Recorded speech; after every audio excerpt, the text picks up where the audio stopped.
Hola, sóc el mag Lluc i és veritat que moltes vegades els mags utilitzem la baralla francesa, que és aquesta que té cors, trèvols i diamants.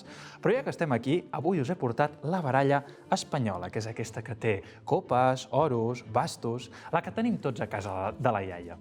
Anem a jugar amb aquesta baralla, però abans de fer qualsevol cosa el que farem serà remenar les cartes, perquè d'aquesta manera els espectadors més desconfiats queden contents. A continuació necessitem que un espectador agafi una carta qualsevol. En aquest cas, jo la puc veure, no us preocupeu. L'ensenyarem així, que tothom la vegi, i ara anem a complicar una miqueta més la cosa, perquè el que m'agradaria és que aquesta carta quedés totalment firmada.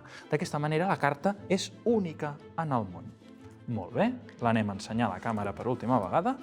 Que es vegi ben clar, tenim la Q de copes firmada. Anem a perdre la Q de copes en algun lloc de la baralla. Per exemple, per aquí, ben clar, anem a perdre-la. Anem a remenar i a partir d'ara comença la màgia. Tinc aquí un estoig, que és de les cartes, que m'agradaria ensenyar-vos que dintre de l'estoig de les cartes no hi ha absolutament res de res. Està totalment buit. Més material. Tinc aquí una goma d'aquestes del cabell i anem a jugar amb l'estoig i la goma. Anem a posar totes les cartes, amb la carta de l'espectador perduda en algun lloc, a dintre de l'estoig. I per complicar-ho, anem a tancar l'estoig d'aquesta manera. Anem a posar la goma de cabell al voltant de l'estoig. D'aquesta manera tenim que la carta està totalment perduda i a sobre l'estoig està tancat i segellat. Més material. Tinc aquí una bossa d'aquestes de paper que m'agradaria ensenyar-vos que dintre de la bossa de paper no hi ha absolutament res de res. La bossa està totalment buida, que es vegi ben clar.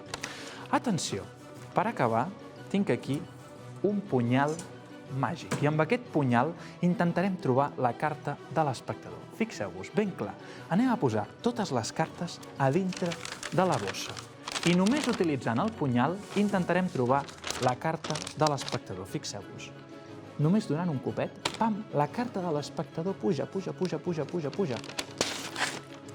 I la carta de l'espectador queda atrevessada pel punyal. I el millor d'aquest joc és que l'estoig, si us hi fixeu, segueix tancat i amb la goma posada.